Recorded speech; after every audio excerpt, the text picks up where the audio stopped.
Dios te bendiga, pueden sentarse.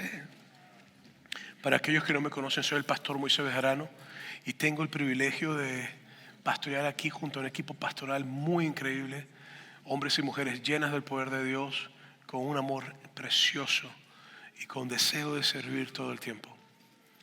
Quiero invitarte a que no se te olvide, gracias John Peter. He estado un poco enfermo esta semana y John Peter me está trayendo un tecito, gracias. Que Ana lo trajo, vi a Ana que lo traía, gracias Ana.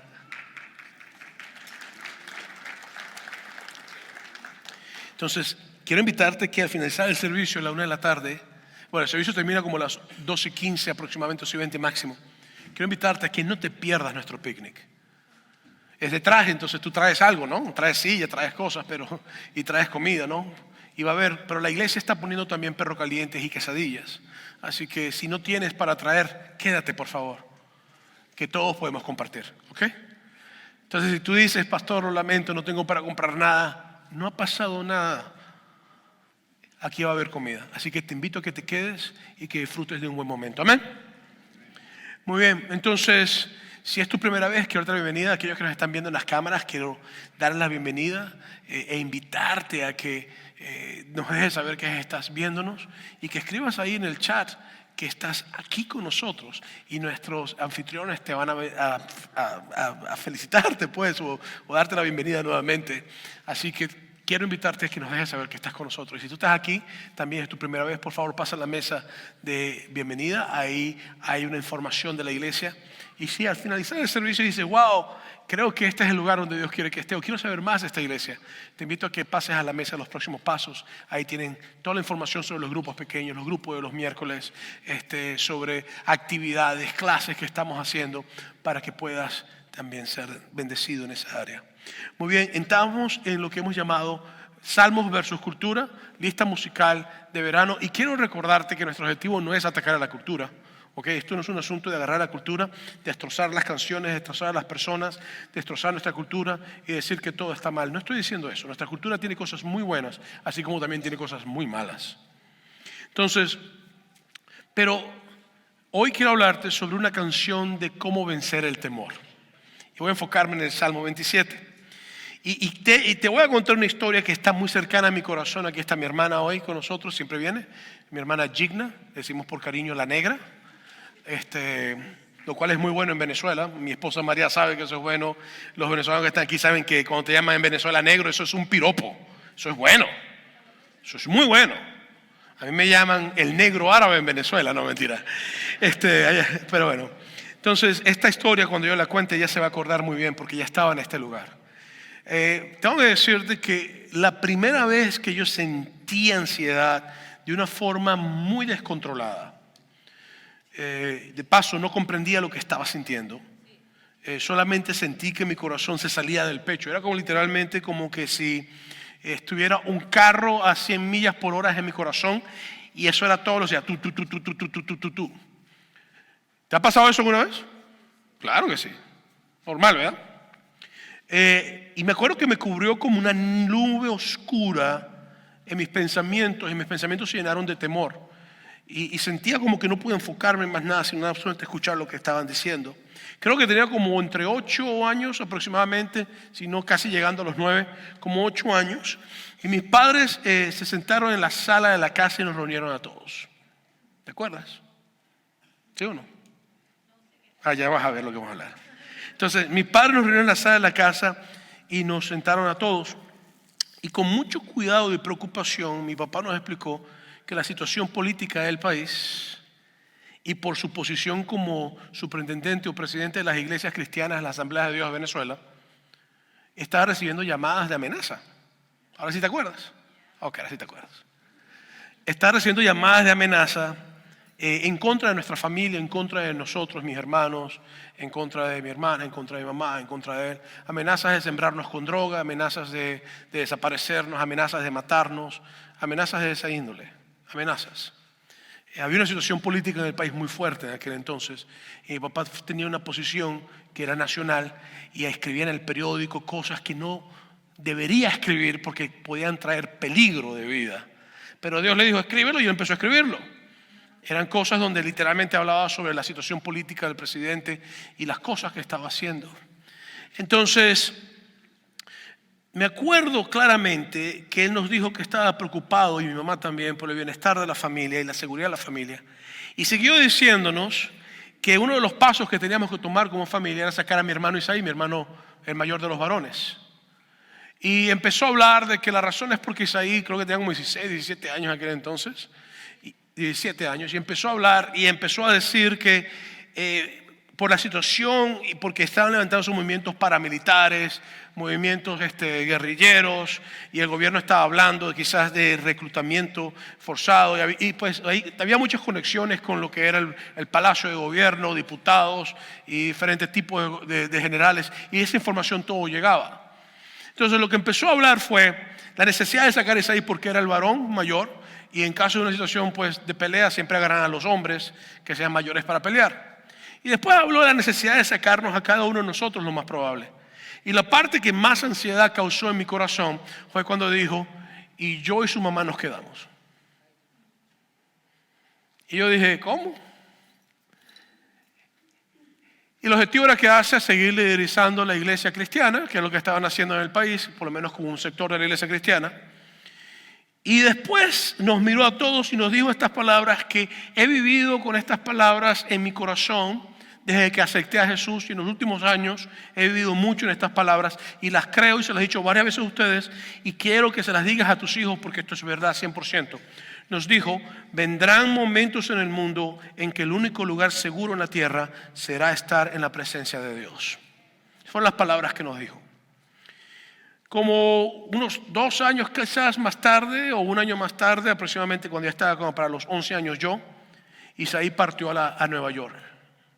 Y me acuerdo pararme ahí frente al espejo donde estábamos viendo a mi hermano irse, montarse en el avión, montarse ahí, ver el avión en la pista de despegue y el avión empezar a irse y yo pensar, mas nunca voy a ver a mi hermano.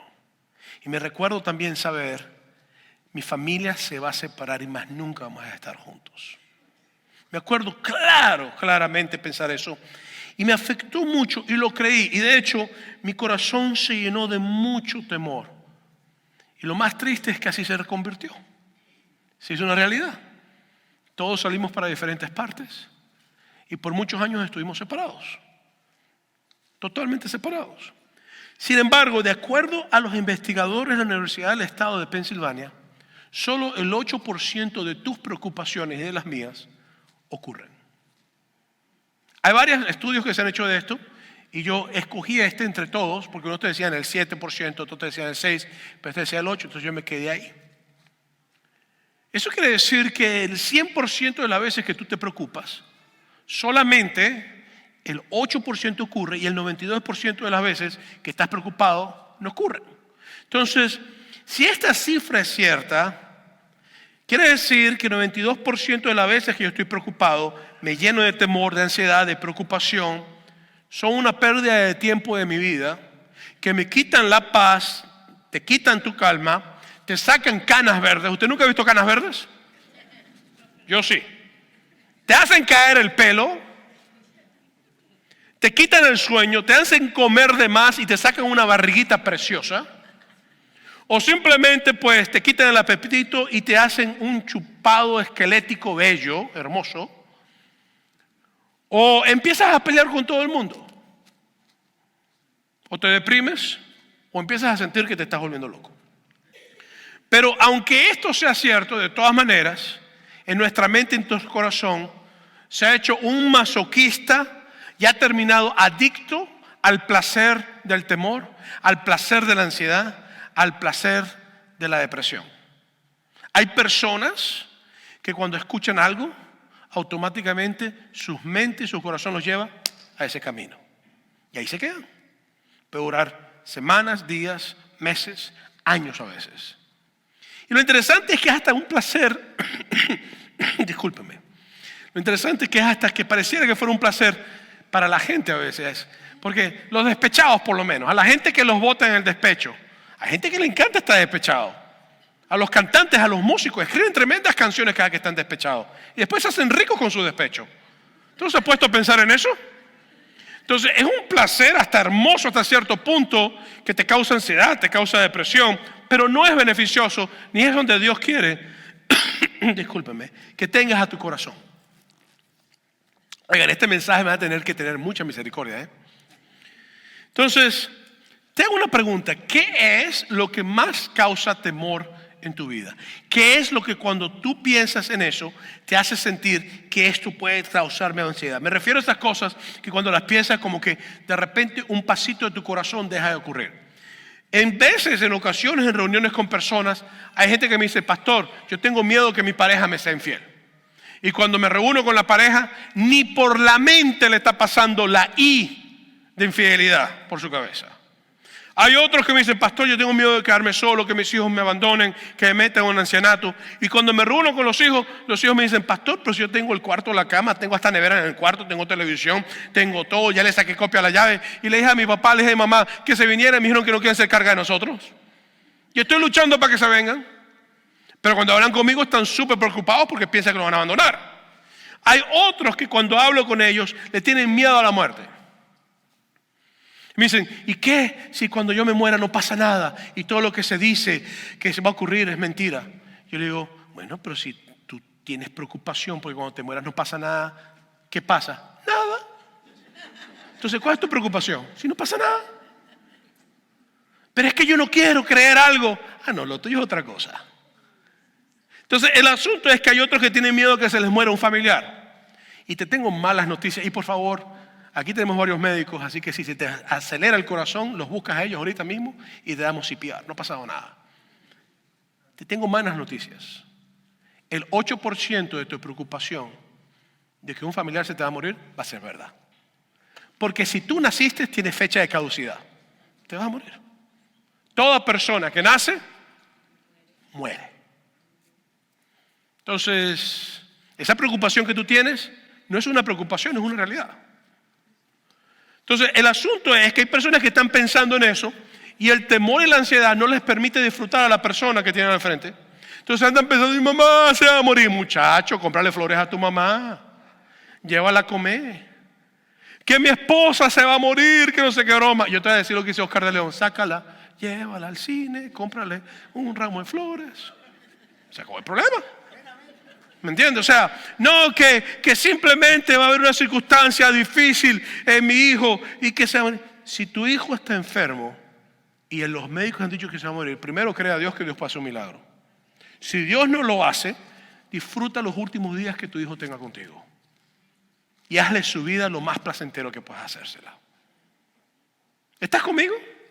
Entonces la preocupación, la ansiedad, el temor, todo eso ocurre en nuestras vidas. Ahora, hay una canción de un cantante llamado Juan Gabriel. ¿Todos conocen a Juan Gabriel o no lo conocen? Ok. Que de paso le dicen el divo, ¿no? De Guadalajara. ¿Cómo que es la cosa? De Juárez. Estoy cambiando las cosas. Por favor, los amados hermanos mexicanos no me tiren piedras en este momento por lo que acabo de decir. Entonces, al divo de Juárez, obviamente Juan Gabriel no era un hombre que tenía una vida muy espiritual y muy lleno de Dios. Todos sabemos que el hombre tenía gustos interesantes. Pero el asunto es que yo no voy a enfocarme en la vida que él tenía, yo quiero enfocarme en la reacción que él tuvo ante la muerte de su madre en el año 74, que escuchó la noticia cuando estaba en Acapulco. Y escribió una canción que cada vez que yo la escucho, Dios mío, es como me están clavando un corazón en el pecho porque mi abuelo se sentaba a escuchar esta canción a llorar por su mamá. Y ahora yo cuando la escucho lloro por mi abuelo. Y la canción dice, tú eres la tristeza, ay de mis ojos, que lloran en silencio por tu amor. Me miro en el espejo y veo en mi rostro el tiempo que he sufrido por tu adiós. Obligo a que te olvide el pensamiento, pues siempre estoy pensando en el ayer. Prefiero estar dormido que despierto, de tanto que me duele que no estés. Cómo quisiera, ay, que tú vivieras, que tus ojitos jamás se hubieran cerrado, nunca, y estar mirándolos, amor eterno e inolvidable, tarde o temprano estaré contigo para seguir amando. No me diga que no se sabe la letra, usted la conoce. O sea, no me venga con ese cuento, usted la conoce y la canta también. Entonces, para Juan Gabriel, que escribió esta canción, el sentimiento de pérdida de Juan Gabriel lo llevó a escribir esta canción. Entonces Entonces yo he pensado mucho en cuanto a esto. Y si usted ha pensado en esto, estoy seguro que tiene el mismo pensamiento que yo tengo. El temor llega a nuestras vidas cuando varias cosas ocurren. La primera es el sentir que vas a perder el control. Cuando usted siente que va a perder el control, ¿no siente temor? La segunda es sentir que vas a perder algo que amas.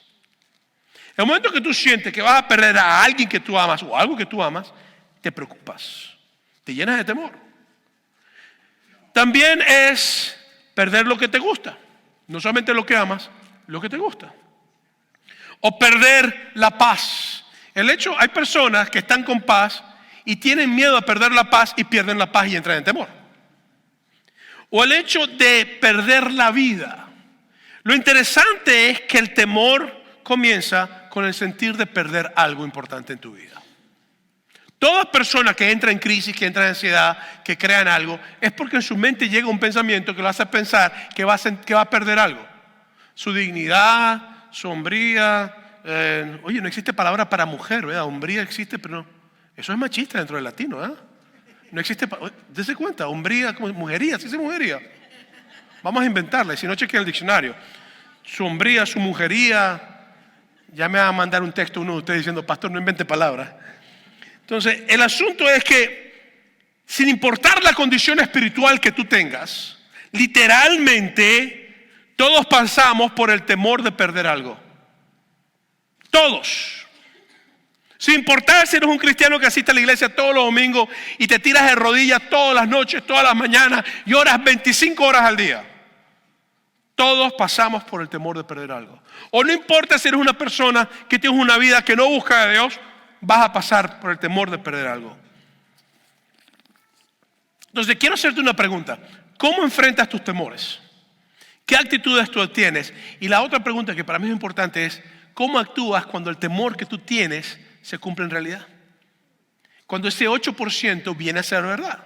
Como en el caso mío, que el 8% de mis preocupaciones se cumplió y mi familia se separó por muchos años. ¿Cómo actúas? ¿Qué haces? Entonces, quiero recordarte que el 100% de tus preocupaciones, el 8% va a ocurrir normalmente y el 92% no va a pasar. Entonces, eso quiere decir que puedes vivir en paz 92% de tu vida y el 8% preocupado. Pero vamos a ver el cancionario de la Biblia. El Salmo 27 nos habla sobre una canción de David que habla sobre preocupación, habla sobre cómo Dios nos habla. Lo interesante es que creemos que esta canción la escribió David. Diferente a la semana pasada, no sabemos por qué David escribió este salmo. Pero aunque no sabemos por qué escribió este salmo, al yo leer este salmo yo puedo ver tonalidades y sonidos parecidos a muchos otros salmos que David escribió. Y lo que sí te puedo decir algo. Número uno, cuando David cuando fue escogido como rey, el papá no lo llamó a ser escogido como rey porque no pensaba que él tenía la capacidad de ser rey. Número dos, cuando fue escogido como rey fue a pelear contra David, contra Goliat, y cuando fue a pelear contra el gigante filisteo Goliat, llegó ahí a llevarle pancito y quesito a sus hermanos, y sus hermanos le dijeron, eres un tipo malo y vienes a burlarte de nosotros de ver morir. Su familia no lo quería. Número tres, el rey Saúl, cuando David venció a Goliat, tuvo miedo de él, envidia de él y empezó a intentarlo matar. Y para rematar, el suegro envidioso porque lo casó con su hija. Número 4, la esposa de David, la hija de Saúl, le hizo la vida imposible hasta el hecho que se burlaba de él y lo menospreciaba. Número 5, David tuvo un hijo de un pecado que cometió con una mujer llamada Betsabé después de haber matado al esposo de ella, y Dios le dijo, el niño va a morir, y el niño murió recién nacido. Número 4, tuvo un hijo que le gustó su hermana y el hijo violó a su propia hermana. Número 5, el hermano de la muchacha que era hijo de mamá y papá, y este era medio hermano, se enteró que habían violado a su hermana y mató al hermano que violó a la hermana. Número 6, tenía a un primo llamado Joab que caminaba con él y que era el general del ejército de David, y cuando Absalón, el muchacho que mató a su hermano, se rebeló porque quiso quitarle el trono al papá y matar al papá, David dijo, por favor no maten a Joab, que ya ha perdido ya 2 hijos y me han violado una hija. Joab, sin pensarlo 2 veces, mató a Absalón, y David lloraba y decía, Absalón, hijo mío, fuera yo en tu lugar. Entonces, si estamos hablando de pérdida, te tengo noticias, David perdió mucho más que tú y que yo. Y una persona que ha perdido ese nivel puede escribir cosas muy increíbles. Vamos a ver lo que dice. Salmo 27, versículo 1. El Señor es la luz de mi salvación. ¿De quién temeré? El Señor es la fortaleza de mi vida. ¿De quién he de atemorizarme?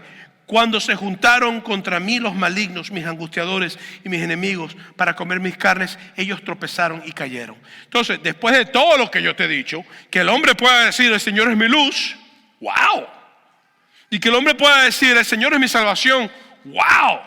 Se juntaron todos los malos contra mí, ¿de quién temeré? ¡Wow! Y no soy perro. El asunto es que en medio de todo esto, tú puedes ver cómo la experiencia de una vida de crisis en David, pero también ver que en ese 8% de crisis que sí ocurrió, Dios estuvo presente el 100% en el 8% de la crisis. Y David empezó entonces a escribir, el Señor es mi luz. Cuando mi hijo se rebeló en contra mí, el Señor fue mi salvación. Cuando pasó la crisis familiar con mi esposa, el Señor fue mi luz. Cuando pasó la crisis con mi suegro, el Señor fue mi luz. Cuando pasó el problema con mi papá, con mis hermanos, el Señor fue mi luz. Él es mi salvación. Entonces es interesante la forma en que Él empieza a moverse, que Él empieza a actuar. Versículos 2 y 3 del Salmo 27. Cuando se juntaron contra mí los malignos, mis angustiadores, mis enemigos, para comer mis carnes. ¡Wow! ¿Usted sabe lo que es que usted siente que se van a comer en sopa? Bueno, hay una cosa que se llama talco a pastor y yo soy pastor. Tengo cuidado cada vez que me dice, pastor, ¿quiere un taco pastor? ¿Qué tipo de carne? Entonces, para comer mis carnes, ellos tropezaron y cayeron. Aunque un ejército acampe contra mí, no temerá mi corazón. Aunque contra mí se levante guerra, yo estaré confiado.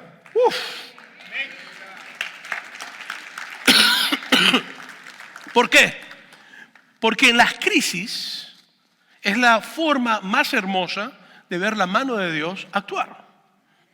Mira, cuando a ti todo te va bien y está la vida con agüita de coco y en la playita con sol bronceadito y que te acuestas ahí desde las 7 de la mañana hasta las 10 de la noche y no haces nada, que todo te va bien, tú no te das cuenta que eso es una bendición que Dios te está dando. Pero cuando empiezan los problemas, te das cuenta que eso fue una bendición que Dios te estaba dando. Entonces, la experiencia de conocimiento de David le permitió a él comprender que en las crisis Dios estaba presente. Y que en el temor de él Dios estaba presente. Por eso el versículo 4 dice, una cosa he demandado al Señor, esta buscaré, que yo esté en la casa del Señor todos los días de mi vida para completar la hermosura del Señor y para inquirir en su templo. Lo mismo escribe en el Salmo 23. Cuando dice, y en la casa del Señor moraré por largos días. Entonces, él comprendió algo y quiero que pongas atención a esto. Esto es muy importante. Cuando estás lleno de temor, lo que te va a ayudar a ti a vencer el temor es sumergirte en la presencia del Espíritu Santo. ¿Dónde haces tú eso? En el templo. ¿Dónde está el templo? La Biblia dice que tú y yo somos morada y templo del Espíritu Santo. Entonces, ¿dónde lo haces? En tu corazón. Entonces, para cuando estás en la crisis, cuando estás en el temor, cuando tienes miedo de perder algo, cuando estás en la ansiedad, cuando tienes depresión, créele a Dios. Número 1. Número 2, busca a Dios. Número 3, llénate de su presencia. Número 4, vive en la comunidad del pueblo. Porque a veces tú estás en una crisis fea y vas a hablar, no sé, con Misael. Mira, Misael, estoy pasando tal cosa. Y Misael te dice, ay chico, me pasó, mira lo que estoy pasando. Y tú dices, Misael, tú necesitas ayuda. Porque tú dices, yo estoy mal. Pero cuando hablas con Misael, no, el tipo está pasando trabajo fuerte, ¿vale? Y más bien tú dices, mira, yo tengo nada más $3, pero te los voy a dar a ti, ¿oíste? Porque tú necesitas esos $3 más que yo. En la comunidad, eso pasa, pero también ocurre, te dice, ven acá, Moisés, ¿cuánto necesitas? Ahí está, yo te ayudo. ¿Qué necesitas? Que te ayude a orar por ti, vamos a orar por ti. O sea, en la comunidad Dios se mueve. Por eso en el Salmo 27, versículos 5 al 6 te dice, porque Él me esconderá en su tabernáculo, en el día del mal, me ocultará en lo reservado de su morada, sobre una roca me pondrá en alto, luego levantará mi cabeza sobre mis enemigos que me rodean, y sacrificaré en su tabernáculo sacrificios de júbilo. Oye esto, cantaré y entonaré alabanzas al Señor. ¿Por qué? Para los que somos músicos, hemos descubierto que en la adoración hay algo muy especial. Pero no solamente los músicos, los que escriben. Hay personas que escriben unos poemas tan hermosos de adoración. Hay unos que no escriben ni tocan instrumentos ni cantan. Pero aunque no toquen instrumentos ni cantan, cuando se ponen ante la presencia de Dios, eso es un río de adoración que sale de su corazón. Entonces hay algo que yo quiero invitarte a hacer cuando tú estás en una crisis o cuando estás lleno de temor. Ponte a adorar. Ponte a adorar. Porque el temor empieza a llenar tu cabeza. Vas a perder tu familia. Vas a hacer no sé qué broma. Vas a hacer todo. Canta la canción. Aunque un ejército acampe contra mí, no temerá. ¿Por qué? Porque lo que tú tienes que comprender es que el temor llena tu mente, llena tu corazón. Pero si tú empiezas a adorar a Dios y a creerle a Dios y a vivir por su palabra y a aceptar lo que Dios te está diciendo, te digo de antemano que el pensamiento de temor va a ser reemplazado por el pensamiento de la palabra de Dios que estás cantando. Y la fe viene por el oír. ¿Y el oír qué? Entonces, llena tu pensamiento de la palabra de Dios y vas a ver que en medio de la crisis va a haber paz en medio de la crisis. Entonces, el salmista habla sobre la fe en el temor. Pero cuando llegas al versículo 7 y 8, ahora te cambia un poco el tono, porque al principio Dios es mi amparo, mi fortaleza, está conmigo, Él vence, Él es la luz en medio de la crisis, Él es el que puede hacer todo. Pero ahora cambia. ¿Qué es lo que cambia? Ahora dice, oye, oh Señor, mi voz con que a ti clamo. Ten misericordia de mí y respóndeme. Mi corazón ha dicho de ti, busca mi rostro, tu rostro buscaré, oh Señor. Te hago una pregunta. ¿Cuántas veces tú has orado y sientes que Dios no te escucha? No me digas que ninguna, porque no te creo. Porque si eso es así, entonces el que está predicando eres tú. Yo tengo que bajarme aquí. Pues yo siento a veces que yo oro y Dios no me escucha. Yo no te voy a quedar a ti a mentira. Hay gente que dice, ven a Cristo y se acaban todos los problemas. Eso es mentira. Lo que la Biblia sí te promete a ti es que nos prometas en los problemas, en el valle de sombra de muerte, la vara y el callado del Señor infundirán aliento. Eso es lo que la Biblia te promete. La Biblia no te anda prometiendo a ti que las crisis se acaban cuando vienes a Cristo. No, la Biblia te promete a ti que en las crisis el Señor es tu pastor. Nada te faltará.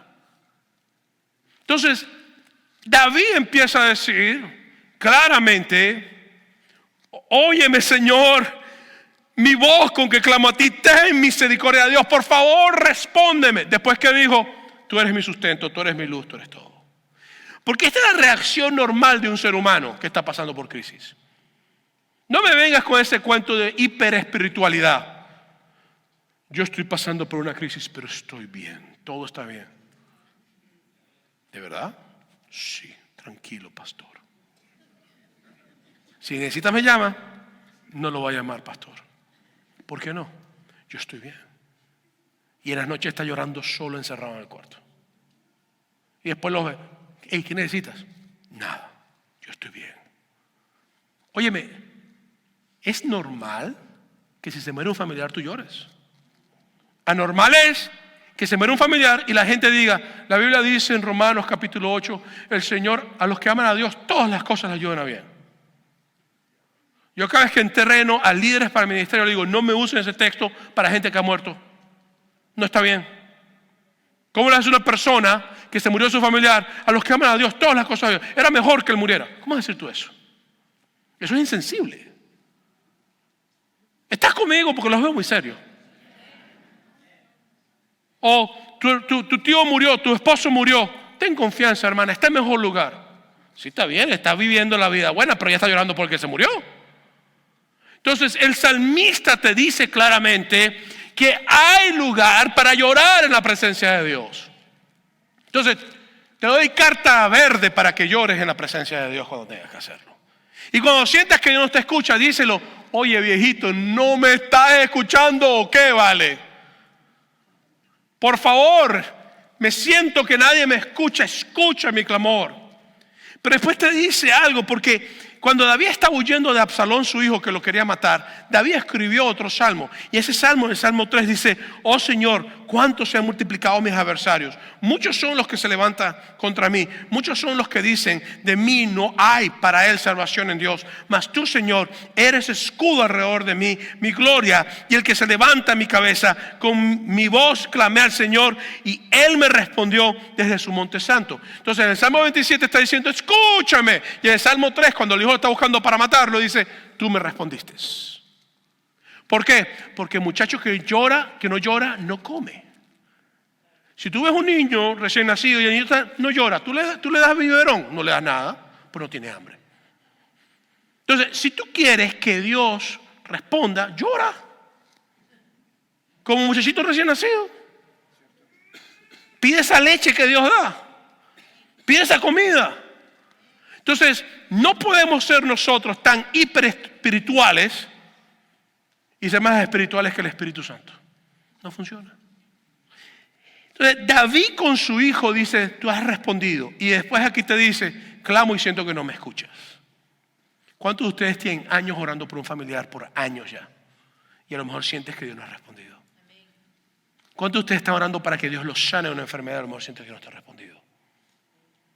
Lo que pasa es que a veces la respuesta de Dios es diferente a lo que nosotros estamos esperando.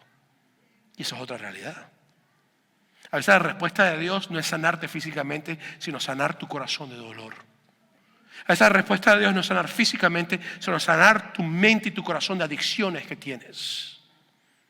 En medio de esto Dios se mueve. Por eso es que yo quiero que veamos entonces cómo el salmista en el Salmo 27, versículo 8 al 10 dice, 9 al 10 dice: no escondas tu rostro de mí, no apartes con ira a tu siervo. Mi ayuda ha sido: no me dejes ni me desampares, Dios de mi salvación. Aunque mi padre y mi madre me dejaren, con todo el Señor me recogerá. Y David sabía lo que eran sus hermanos burlarse de él. Él sabía lo que era su hijo quererlo matar. Él sabía lo que era un hijo rebelarse contra él y violar a su hija, la hermana de él. Él sabía. Y David puede decir: en medio de todas estas cosas, cuando mi familia me falla, mi Dios me recoge. Y si tú eres papá, tú sabes que tus hijos te van a fallar muchas veces. Y si tú eres hijo, tú sabes que tus padres te van a fallar muchas veces. ¿Cierto o falso? Entonces, en medio de esto yo tengo que comprender que yo tengo la opción de llenarme de la pérdida y permitir que la pérdida lleve mi vida a dolor. Porque la pérdida siempre causa dolor, causa temor, causa ansiedad, causa todas estas cosas. O yo tengo la opción de empezar a hacer oración de fe sobre el temor. ¿Qué es lo que el salmista hace después? En los versículos 11 y 14 del Salmo 27, el salmista dice: enséñame, oh Señor, tu camino y guíame por senda de rectitud a causa de mis enemigos. No me entregues a la voluntad de mis enemigos, porque se ha levantado contra mí testigos falsos y a los que respiran crueldad.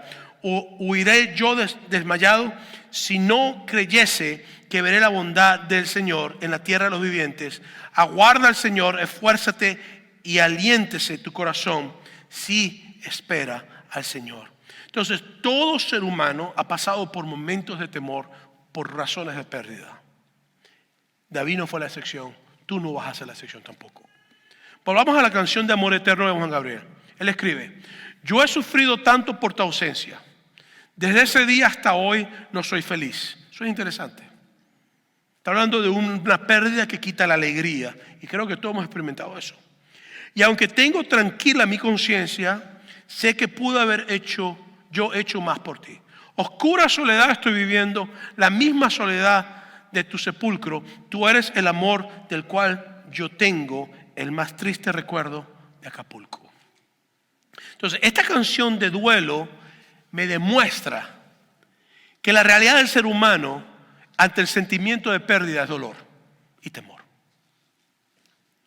Pero para un cantante mexicano en el año 74, donde su madre muere estando en Acapulco, escribe una canción que es un poema impresionante, y su corazón escribió esto en el año 74. Pero para un pastor de ovejas que terminó siendo rey más de 3,000 años atrás, en un momento de crisis fuerte, también escribe no una, sino muchas canciones ante el momento de pérdida. Entonces es interesante ver cómo la pérdida nos lleva a nosotros a sentir emociones que tenemos que aprender nosotros a manejar. Y entonces aquí la diferencia entre la emoción de Juan Gabriel y la emoción de David. La emoción de Juan Gabriel es: no tengo paz, estoy infeliz, quisiera verte, va a ser un amor eterno, voy a regalar al cielo y voy a estar contigo. No tengo mi conciencia mala, lo cual es una canción muy hermosa, no estoy criticando la canción. Y creo que cualquier hijo que perdió a su madre que sienta ese sentimiento es bonito. Pero la canción de David dice: tú eres mi luz y mi salvación. La canción de David dice: no escondas tu oído de mí. La canción de David dice: aunque un ejército campe alrededor de mí, yo estaré confiado en ti. La canción de David dice: aunque mi padre y mi madre me abandonaren, con todo el Señor me recogerá. Entonces hay dos formas de tratar con la depresión, con la ansiedad, con el temor, con la pérdida. Tú puedes sumergirte en tu dolor y dejar que tu dolor sea el rey de tu vida, o tú puedes sumergirte en la presencia de Dios y dejar que el pastor de pastores te pastoree en medio de tu dolor. Eso es lo que tú tienes que aprender a hacer. ¿Estás conmigo, iglesia? ¿Puedo escuchar un gloria a Dios? Entonces, tenemos que comprender que el dolor va a ser parte de tu vida. Te hago la pregunta: ¿cómo reaccionas tú ante ese 8% de posibilidades de que va a salir lo que tienes miedo? ¿Te aíslas? Hay personas que se aíslan y no tratan con nadie.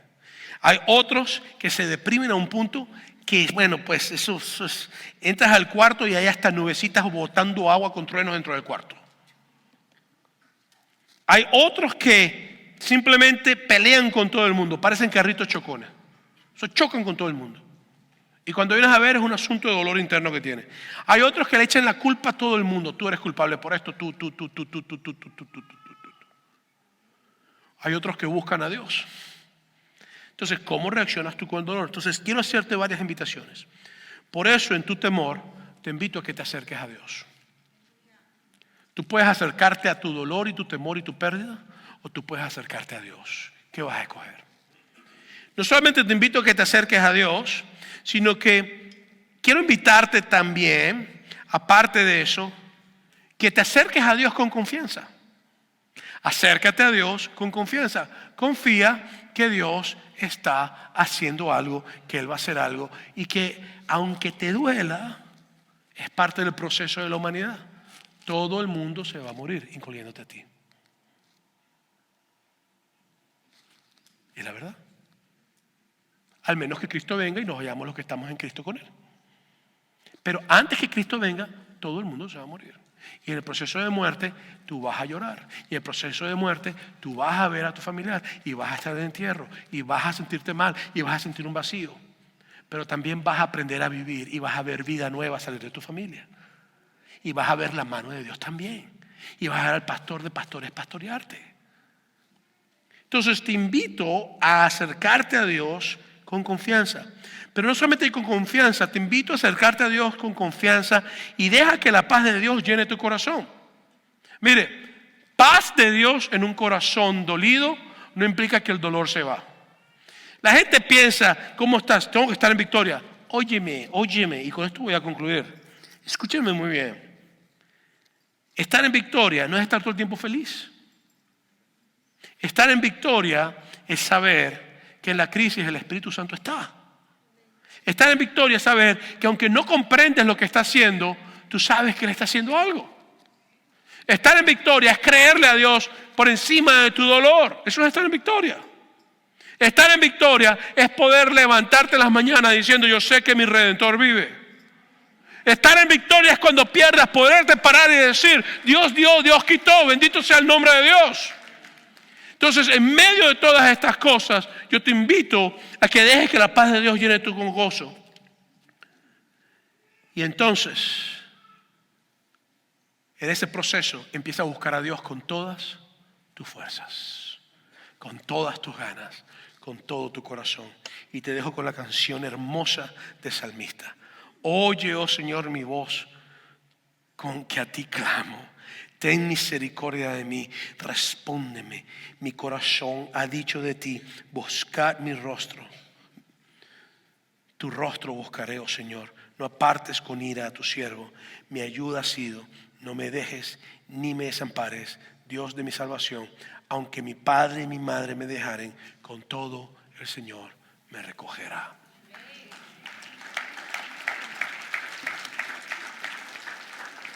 Quiero invitarte a estar en pie. Oye, muy bien. Si tú no conoces a Jesús, yo no te estoy a ti vendiendo un Tupperware o te estoy vendiendo un carro usado. Yo te estoy diciendo a ti lo que yo siento que mi vida me ha transformado. Yo no estoy aquí hablándote de lo que estoy hablando si no lo creyera. Yo quiero invitarte a que si tú no conoces a Jesús, lo que nos están viendo en las cámaras, si tú no conoces a Jesús y tú estás lleno de ansiedad y temor, yo quiero invitarte a que tú dejes que el pastor de pastores entre a tu corazón para pastorearte. Si tú no has hecho la decisión de recibir a Jesús como tu Salvador, yo quiero invitarte a que hoy tú hagas la decisión más importante de tu vida. La decisión de aceptar a Jesús como tu Señor y permitir que Él sea el pastor que te pastorea. Y que veas como una oveja ante sus caminos. Es decir, que Él esté en tu vida, que Él sea tu guía, que Él sea el Señor que está en tu vida. Voy a pedir a la iglesia que cierre sus ojos. Si hay alguien aquí que quiera recibir a Jesús como su Salvador y te gustaría recibirlo hoy, te invito a que levantes tus manos donde estás. Si tú estás aquí, tú quieres recibir a Jesús, levanta tus manos, veo tu mano. A los que nos están viendo en cámara, si tú quieres recibir a Jesús, yo te voy a invitar a que hagas esta oración conmigo. Si tú levantaste tus manos porque tú quieres recibir a Jesús como tu Salvador, yo te invito a que hoy hagas esta oración conmigo. Esta no es una oración mágica, pero es una oración que si la haces con fe, Dios entra a tu corazón y vienes a ser el lugar donde Dios habita. Ora conmigo. Señor Jesús, te doy mi vida, así como tú la diste por mí en la cruz y moriste por mí. Hoy yo te entrego mi corazón, así como tú te entregaste por mí. Hoy te digo que tú eres mi Señor y te digo que tú eres mi Salvador. Gracias en el nombre de Jesús. Amén.